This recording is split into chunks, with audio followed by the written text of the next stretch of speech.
Hello বন্ধুরা, সঞ্চিতার সহজ recipe চ্যানেলে তোমাদের সকলকে স্বাগত জানিয়ে আজকে দেখো শিম বাটার একটা রেসিপি তোমাদের সঙ্গে শেয়ার করতে চলেছি। সেই শিম বাটাটা, শিম তো প্রায় শেষ বন্ধুরা। এখন যে শিমগুলো পাওয়া যাচ্ছে তার মধ্যে বীজটা শক্ত হয়ে গেছে। আমার খুব একটা ভালো লাগে না সেই তরকারি করলে বীজগুলো মুখে পড়লে। তাই ভাবলাম শিম একদম শেষ হয়ে যাওয়ার আগে একবার এরকমভাবে নিরামিষ পেঁয়াজ রসুন ছাড়া এই শিম বাটাটা তৈরি করে দেখি। তাই আমি তৈরি করলাম, তাই তোমাদের সঙ্গে একটু শেয়ার করলাম। অসম্ভব চমৎকার হয়েছিল বন্ধুরা খেতে। তা দেখো আমি পেঁয়াজ রসুন ছাড়া কি হালকা একটা মশলা দিয়ে করলাম, এত সুন্দর টেস্ট হয়েছিল। তা তোমাদের সঙ্গে সেটাই শেয়ার করছি। এখানে দেখো শিমগুলো নিয়েছি, আর এই শিমগুলো একদম টাটকা, কিন্তু শিমের ভেতরে বীজগুলো একটু শক্ত হয়ে গেছে। তো এই শিমগুলোকে আমি কুচিয়ে নিয়েছি দেখো। তো আমি সবই কুচিয়ে নিয়েছি। আর এই শীটটাকে কীভাবে ফেলতে হয় যারা জানো না তাদের জন্য এটা একটু দেখাচ্ছি। দুটো শিম কেটে শিমের মাথাটাকে একটুখানি ফেলে দিয়ে মাথাটাকে কেটে নিয়ে এরকম টান দিলেই শীটটা বেরিয়ে যাবে। তারপরে 4 টুকরো করে আমি শিমটাকে এরকমভাবে নিয়েছি, 4টে করে টুকরো করে নিয়েছি। যে যেরকম সাইজের নেবে এরকমভাবে নিতেই পারো। আর 2 বা 4টে টুকরো করে বা আরও কুচিয়েও নেওয়া যায়। এখানে দেখো প্যানে আমি 1 টেবিল চামচ কালো জিরে ভাজতে দিয়েছি।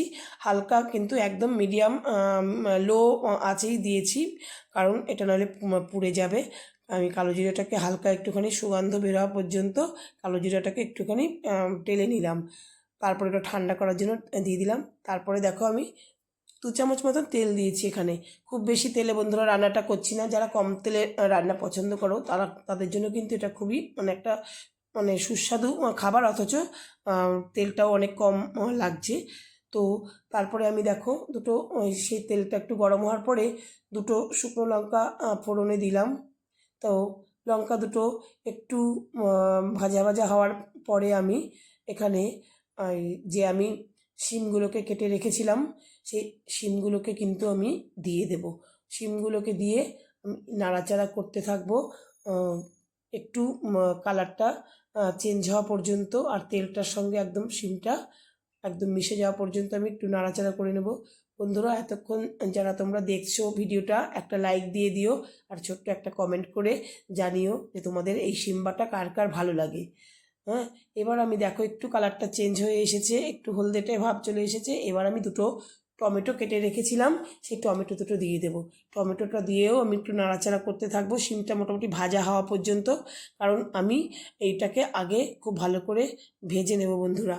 তো আমি টমেটোটা দিয়ে একটু নাড়াচাড়া করে এখানে নুন আর হলুদ দিয়ে দিলাম। দিয়ে এবার কিছুক্ষণের জন্য নাড়তে থাকবো। নেড়ে এটাকে মোটামুটি কালারটা আরও চেঞ্জ হয়ে যাওয়া পর্যন্ত ভাজা ভাজা করে নেব। বন্ধুরা, নতুন বন্ধু যারা আছো তারা কিন্তু সাবস্ক্রাইব করে পাশে থেকো। যারা আমার ভিডিওটা দেখছো প্রথমবার, তাদের জন্য বলছি তোমরা কিন্তু সাবস্ক্রাইব করে আমার পাশে থেকো।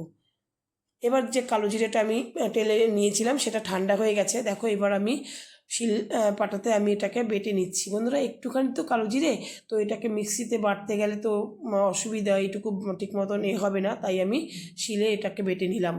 আর বন্ধুরা, বাটার সময় যা সুগন্ধ বেরোচ্ছিল কি বলবো। এমনিতেই কালো জিরের একটু ভাজা হয়েছে, ভাজার পরে তো এটা বাটছি, খুব মিষ্টি একটা গন্ধ কালো জিরার লাগছিল। এবার দেখো এই শিমটা তো ভাজা ভাজা হয়ে গেছে। এবার আমি এই কালো জিরাটা এর মধ্যে দিয়ে দেবো। কালো জিরার গন্ধটা এত সুন্দর বন্ধুরা, তোমরা এভাবে একবার করে দেখো। তোমরা যে পেঁয়াজ রসুন দিয়ে করোনি সেই স্বাদটা তোমরা বুঝতেই পারবে না যে এত টেস্ট লাগবে। যাই হোক, কালো জিরাটা দেওয়ার পরে দেখো আমি প্রায় হয়ে এসেছে। এবার আমি কাঁচা লঙ্কাটা দেবো। কাঁচা লঙ্কাটা দিয়ে আমি দেরি করে দিলাম কাঁচা লঙ্কাটা এই জন্যই, তাহলে কাঁচা লঙ্কার যে স্মেলটা, কাঁচা লঙ্কার যে গন্ধটা সেটা তাহলে থাকবে। এবার আমি এটা দেওয়া হয়ে যাওয়ার পরে সামান্য মিষ্টির জন্য একটু চিনি দিয়ে দিলাম, কারণ চিনিটা দিলে পরে ঝাল মিষ্টি ব্যালেন্স থাকবে, ভালো লাগবে খেতে। এবার দিয়ে দেবো 1 মুঠো ধনেপাতা। আমার রান্নাটা প্রায় শেষ। এবার এটা আমি শিলে বেটে নেবো বন্ধুরা। তোমরা চাইলে মিক্সিতেও বেটে নিতে পারো, তাহলেই একদম রান্না তৈরি। একদম গরম গরম ভাতে তোমরা খাবার জন্য একেবারে এটা রেডি হয়ে যাবে। এতক্ষণ তোমাদের ভিডিওটা তোমরা সবাই দেখার জন্য অনেক ধন্যবাদ। দেখা হবে পরবর্তী ভিডিওতে।